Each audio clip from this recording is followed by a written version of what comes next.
Merci de nous choisir dans cette émission. L'Église intervient, chers téléspectateurs, chers auditeurs.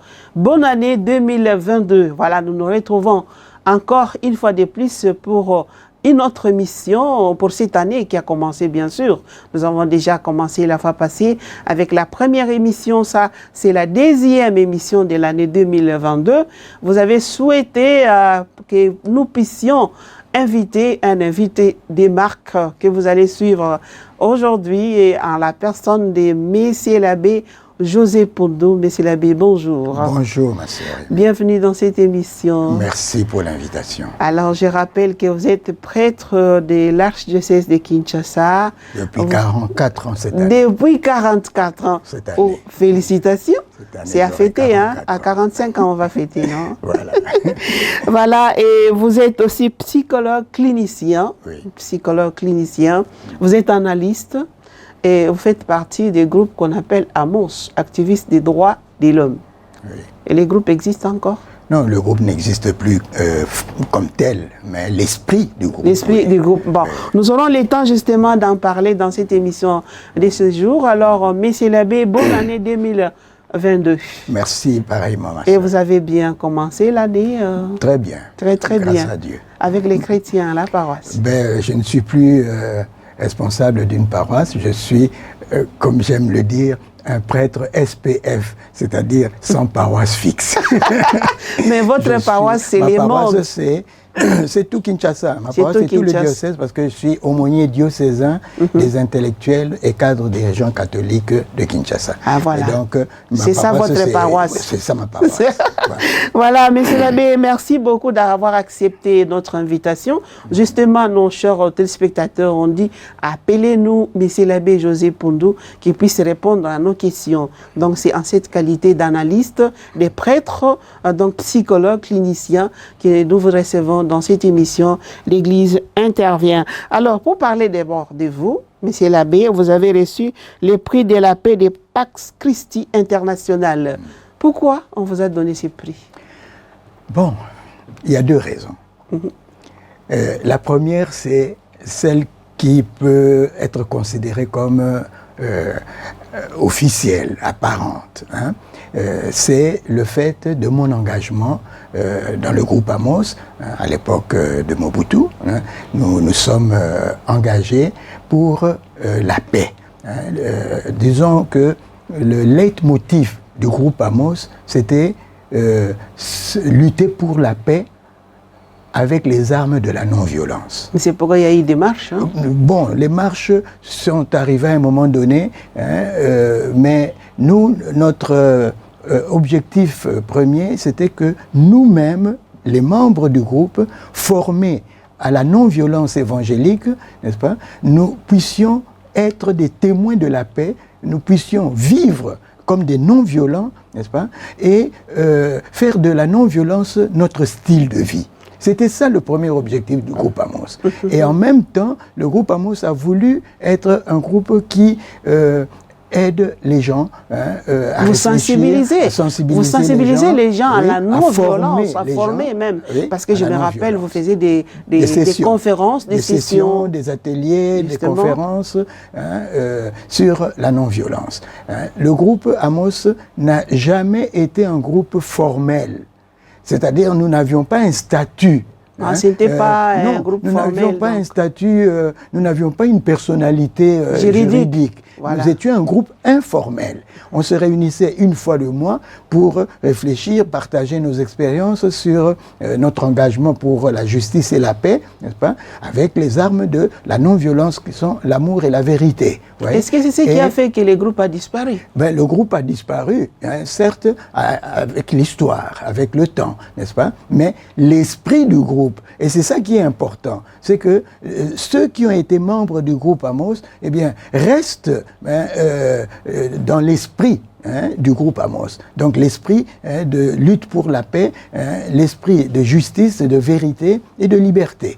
Voilà un peu où nous en sommes. Et alors, si le groupe ne se réunit plus comme tel, c'est que quelque part, la disparition de ce groupe est due au fait que nous n'avions pas épousé l'esprit du temps. L'esprit du temps, je vais dire ceci, c'est qu'à un moment donné, les gens, avec l'arrivée de l'AFDEL, et qui a réussi à chasser Mobutu, on nous a dit, ah ben, vous autres, avec votre non-violence, vous n'avez rien fait, vous n'avez pas réussi à chasser Mobutu. Et Kabila nous a libérés. Kabila nous a libérés. Kabila perd, bien sûr. Oui, votre discours de non-violence n'a pas de raison d'être. Et donc, ça, c'était un premier élément. Mais un deuxième élément, c'est que le groupe Amos a vécu comme un groupe autonome, libre, indépendant. Libre de penser aussi. De penser, mais aussi dans les moyens l'autonomie. Autonomie. Donc un groupe autonome. Voilà.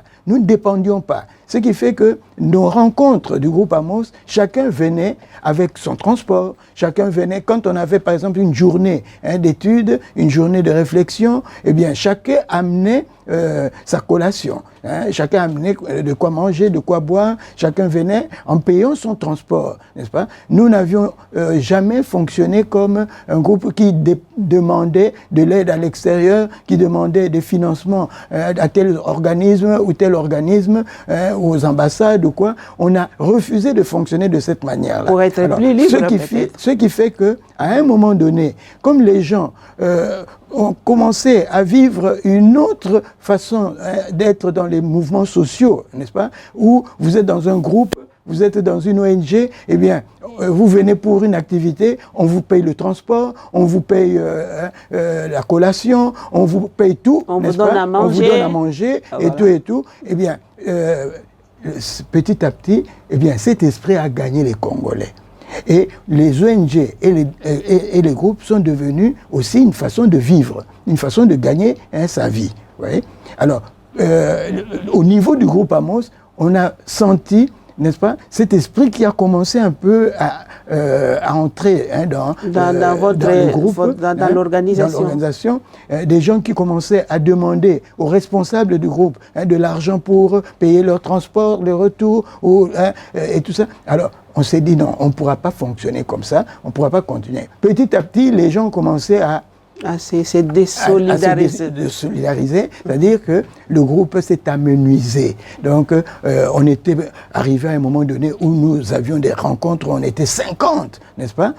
Et puis, ça a diminué. Un élément important peut-être dans l'histoire, c'est que le gouvernement belge nous a proposé de l'argent. Et vous avez refusé. Nous avons refusé.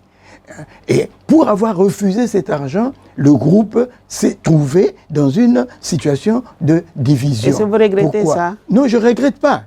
Mais il y a eu une division dans ce sens que certains membres qui voulaient et d'autres ne voulaient pas. Et alors, comme nous qui avions la responsabilité du groupe, à l'époque j'étais l'animateur principal du groupe. Vous êtes parmi les initiateurs d'ailleurs. Eh bien, nous avons dit pas question. Nous avons dit aux amis de l'ambassade de Belgique, qui d'ailleurs, pour nous avoir, n'est-ce pas, à un moment donné, ils ont lâché le morceau. Lâché le morceau, c'est-à-dire, ils ont dévoilé leur jeu. Lorsqu'ils ont dit tout simplement, eh bien, si vous voulez qu'on ne sache pas que c'est le gouvernement belge qui vous finance, choisissez une ONG belge avec laquelle vous allez travailler et par laquelle les financements vont transiter. Voilà. Et dès que nous avons entendu cela, nous avons compris le jeu. Le jeu, c'est que les soi-disant ONG, n'est-ce pas, étrangères qui financent les activités ici, des ONG et tout ça, ne sont pas aussi non gouvernementales qu'on le croit. Justement. N'est-ce pas? Et elles travaillent comme des relais de leur gouvernement, sur le plan idéologique et sur le plan économique, n'est-ce pas, et matériel. Alors, ayant compris cela, nous nous sommes dit, nous n'acceptons pas cette intervention, cette aide que vous nous proposez. Alors dans le groupe, il y en a qui ont préféré quitter le groupe parce que nous leur avions fait rater une occasion d'avoir de l'argent. Bon, je voudrais revenir d'abord au deuxième aspect de la question que tu m'as posée sur le prix de la paix Pax Christi. Ah oui, j'ai reçu ce prix suite à tout le travail que nous abattions à l'époque, n'est-ce pas? Des livres que j'ai écrits, les petits livres, les petites brochures, disons. Des sensibilisations. Oui, publiées sur la démocratie, les élections, la non-violence. J'ai publié les partis politiques, j'ai publié ces petits livres, ces petites brochures pour aider la population. Mais tout ce travail d'animation sur terrain et tout a fait que certaines personnes qui m'ont vu à l'œuvre et ont vu aussi d'autres amis, n'est-ce pas, m'ont proposé pour recevoir le prix. Mais c'est que j'étais en relation avec Monseigneur Jan van Kouwelaert, qui est décédé.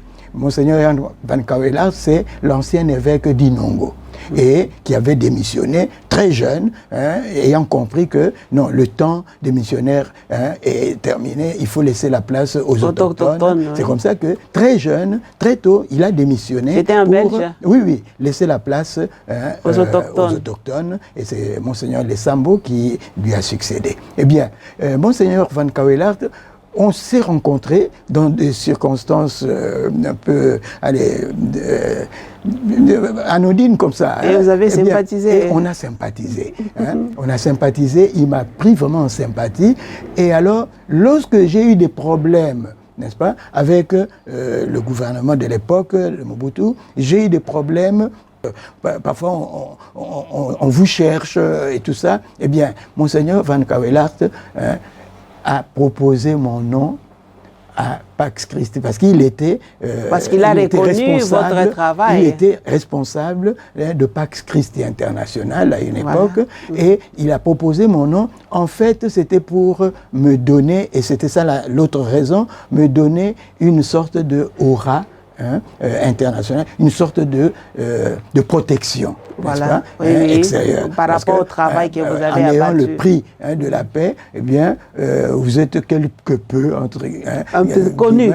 Connu et protégé. Bon. Moi, j'ai accepté ça en disant, d'ailleurs, aux Français qui m'ont donné le prix, j'ai été recevoir le prix de la paix de Pax Christi à Lourdes, 1994. Oui. Eh bien, quand je suis allé, j'ai fait mon petit discours, ils m'ont demandé de faire un discours à la réception du prix. Eh bien, je leur ai dit, j'ai des raisons de refuser de prendre ce prix. Et parmi les raisons, j'ai dit comment un pays qui fabrique des armes, un pays qui va faire des essais nucléaires chez les autres, va me donner le prix de la paix. Et j'ai énuméré un certain nombre d'éléments qui pouvaient me donner des raisons de refuser ce prix. Donc vous les avez interpellés en quelque sorte. Voilà. Merci beaucoup, Monsieur l'abbé, de nous les faire savoir. En regardant tout ce qui se passe autour de nous, quel sentiment avez-vous en rapport avec notre pays? Bon, un sentiment de frustration. Frustration, c'est-à-dire un peu frustré de voir que les choses n'avancent pas comme on voudrait. Les choses ne changent pas comme on aurait voulu. Les choses n'évoluent pas dans le sens que on souhaite, n'est-ce pas? C'est une frustration profonde. J'ai l'impression qu'on fait du surplace ou même qu'on recule. C'est l'impression que j'ai et ça me fait mal. Mais vous êtes analyste, justement face à ces problèmes. Vous êtes posé la question de savoir quelles sont les causes. Pourquoi c'est qui fait qu'on s'arrête là, on retourne en arrière? Les causes, je dirais, c'est l'homme congolais. La cause des problèmes du Congo, c'est le Congolais. C'est le Congolais qui, je dirais, est rongé aujourd'hui par le dieu Mammon, la cupidité, le dieu argent. Des dieux argent. Avoir à tout prix, n'est-ce pas? Et au détriment de l'homme, au détriment de l'être, au détriment de l'humain. J'ai parlé avec quelqu'un hier soir qui est aux États-Unis, parlant de notre pays. Eh bien, il m'a dit, le vrai problème, c'est que nous avons perdu l'humain en nous. Nous avons perdu l'humain, le sens de l'homme, le vrai sens de l'homme, la dignité humaine. C'est ça le grand problème. Et tant que nous n'avons pas retrouvé cette dignité humaine, tant que nous n'avons pas retrouvé notre dignité en tant qu'être humain, en tant qu'image de Dieu, eh bien, nous continuerons à patauger et nous continuerons à aller à la dérive. Et comment faire? Qu'est-ce qu'il faut faire pour retrouver cette dignité humaine? Et qui doit commencer? Je crois qu'il faut refaire l'homme congolais en quelque sorte. Comment les refaire, monsieur l'abbé? Il faut recréer l'homme congolais. Hein. Et cela passe par tout un travail d'éducation, tout un travail de formation, tout un travail de conscientisation. Et qui doit les faire? Les églises, les écoles, je ne sais pas. Qui doit le faire? Les premiers responsables de ce travail, ce sont les parents. La famille. La famille. Tout commence par là. Tout commence par là. Moi, je dois avouer sincèrement que si je suis devenu celui que je suis, ben, je le dois à papa et à maman. À papa et maman qui vous ont formé. Ben oui. Hein, cet engagement pour les plus démunis, pour les plus faibles, pour les petits, pour les pauvres, hein, et tout, eh bien, je l'ai appris où? J'ai appris à m'engager comme ça à partir de la maison, à partir de la famille, à partir de papa et maman, en voyant leur façon de faire, en voyant leur ouverture, eh bien, j'ai acquis cela, n'est-ce pas, dans l'éducation, hein, la formation que j'ai reçue en famille. Je crois que tout commence par là. Parce qu'aujourd'hui, on peut dire l'Église. Mais l'Église est faite de qui? L'Église, elle est faite d'hommes et de femmes qui viennent des familles. Oui. L'école est faite de qui? L'école est faite des enfants, des enseignants, des administratifs qui viennent des familles, n'est-ce pas? Eh bien, si la famille, qui est le creuset, je dirais, hein, de la formation de l'homme, n'est-ce pas, ne fait plus son travail, n'est plus, je dirais, à la hauteur, hein, de sa mission. Mais justement, monsieur l'abbé, une autre question est celui-là, justement. Un parent, un papa, maman qui n'a pas mangé, qu'on ne paye pas, bien là où il travaille, il vient fatigué, comment est-ce qu'il va suivre les enfants ou leur donner une éducation? Eh bien, ça, c'est une autre question. Eh bien, c'est là où une autre personne doit intervenir, peut-être pour aider ces gens-là. Ben, je crois que sans nier, hein, l'évidence de ce que ma sœur, tu viens de dire, hein, mais je pourrais évoquer le cas de toutes ces familles nanties où les enfants finalement ne sont pas bien éduqués, hein, et qui commettent des bêtises, des gaffes monumentales, n'est-ce pas? Est-ce que l'éducation est-elle d'abord liée au fait, hein, d'avoir des choses, des biens, hein, oui, il y a une situation. Mais sans les choses, sans l'argent, on ne peut pas vivre. Non, on a besoin de l'argent pour s'acheter à manger, à dormir. Nous ne disons pas le contraire. Nous ne disons pas le contraire. Mais on a mis l'argent avant les choses importantes, l'être. Et c'est comme ça que même quand on en a, on commet les mêmes bêtises. Pourquoi? Parce qu'on a perdu l'être. Alors, je dis, pour moi, le travail, hein, de recréer l'homme congolais, de reconstruire l'homme congolais, eh bien, commence dans les familles. Dans les familles? Commence dans les familles. Et en dehors de la famille? En dehors de la famille, bien sûr, il y a tout le milieu social dans lequel nous évoluons. Il y a les écoles, il y a les églises, il y a les associations, hein, les groupes de vie, hein, et tout. Eh bien, c'est un peu tout cela. Même dans les partis politiques, même, donc, partout les gens se retrouvent, hein, en association, vivant en société. Eh bien, ça doit devenir des lieux, hein, d'éducation, n'est-ce pas? Des lieux de formation d'un autre type d'homme. Voilà le vrai problème.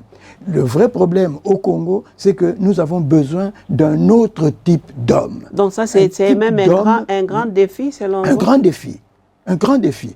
Parce que moi, j'estime que la crise, puisque vous évoquez, hein, cette crise-là, hein, eh bien, la crise que le Congo connaît, la crise que l'Afrique connaît, la crise que le monde connaît, c'est la crise anthropologique, c'est-à-dire une crise de l'homme. L'homme qui a perdu son identité humaine. L'homme, et la vraie question que nous devons nous poser ici au Congo, qui sommes-nous? La vraie question est celle-là. Qui suis-je?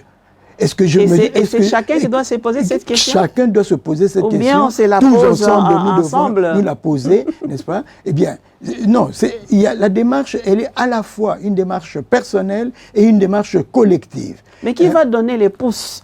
Qui va stimuler tout le monde que ce travail-là s'efface au niveau personnel et au niveau de l'ensemble? Vous avez parlé des parents. Les parents peuvent former bien leurs enfants, oui, mais au niveau national, Ben, nous avons bien entendu la responsabilité des dirigeants du pays, la responsabilité des autorités politiques, civiles, religieuses, des autorités militaires, tous ceux qui ont une part je dirais, de pouvoir, n'est-ce pas, dans notre pays, ont une lourde responsabilité, ont une lourde mission, celle de faire le Congolais. Alors, monsieur l'abbé, on dit toujours à chaque époque, il y a un problème.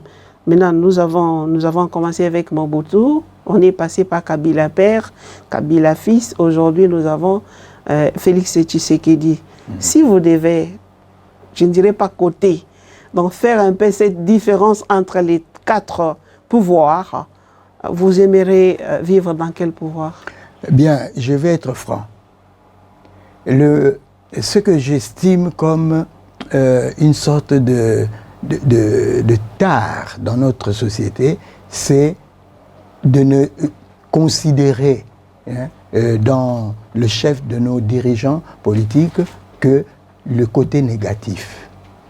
C'est-à-dire qu'à l'époque où nous avons eu Kasavubu comme premier président, il n'a pas fait longtemps, et Mobutu a fait le coup d'État, il a pris le pouvoir. Eh bien, Mobutu a fait son temps, autant d'années, 32 ans, si on compte bien. Eh bien, après les 32 ans de pouvoir, eh bien, Kabila père est arrivé, Laurent Désiré est arrivé, dans les circonstances que nous connaissons, historiquement. Et puis, Kabila père a été assassiné, il a été tué, Kabila fils est arrivé, dans des circonstances historiquement connues. Et puis, après lui, il y a eu aujourd'hui ce qu'on appelle une transition, dans une transition pacifique du pouvoir. Eh bien, nous avons le président Félix Tshisekedi. Eh bien, moi, je voudrais dire une chose que mes compatriotes devraient comprendre. Oui, allez-y. Chaque responsable a son côté positif et son côté négatif. Aujourd'hui, ça c'est dans l'être humain d'ailleurs. Le danger, c'est lequel? Hier, on a diabolisé Mobutu. On a dit Mobutu, c'est le mal, le mal incarné. Le mal incarné. Après Mobutu, n'est-ce pas, quand on a vu certaines choses se faire, n'est-ce pas, on dit, ah, Mobutu était encore mieux. Vous voyez, Mobutu était encore bien. Alors, bon, Mzee est parti, n'est-ce pas, le fils est arrivé, et il a fait ce qu'il a pu faire, n'est-ce pas, positivement, négativement. Eh bien, le danger, c'est que nous ne voyons pas ce qui est fait de bon, mais nous voyons que ce qui est fait de mal et ce qui est fait de mal. Non, le mal est au-dessus du bien. Non, si le mal est trop au-dessus du bien. Non, le problème c'est lequel? Le problème c'est que quand on ne voit pas le bien de l'autre, le mal devient plus important. Le mal émerge. Le mal devient plus important, le mal émerge, et on ne parle que du mal de l'autre. Eh bien, à un moment donné, et c'est ça la contradiction dans laquelle nous vivons, à un moment donné, aujourd'hui, j'entends des gens qui disent « Ah, mais avec Kabila, c'était encore mieux. Avec Kabila, c'était pas comme ça. Mais hier, quand Kabila était là, c'était le diable en personne. » Mais c'est même, vous n'allez même quand même pas nier l'irresponsabilité de certains dirigeants. En commençant par Mobutu jusqu'à ce jour. Je ne porte pas un jugement sur les personnes comme telles. À l'époque, quand, n'est-ce pas, on se battait pour que les choses changent dans notre pays à l'époque de Mobutu, j'avais clairement exprimé ma pensée. Je ne me bats pas contre Mobutu. Non, contre les systèmes. Je ne me bats pas contre même aujourd'hui, même humain, hier, il s'agit des systèmes, systèmes que les gens... Parce que cet homme-là, qui est au pouvoir aujourd'hui, eh bien, il a son bon côté et son mauvais côté. Il fait des bonnes choses comme il fait aussi des choses qui ne sont pas bonnes, des ratés et des choses qui sont tout à fait dégradantes pour l'humanité et tout. Ça, je suis totalement d'accord, n'est-ce pas? Mais le problème, c'est lequel?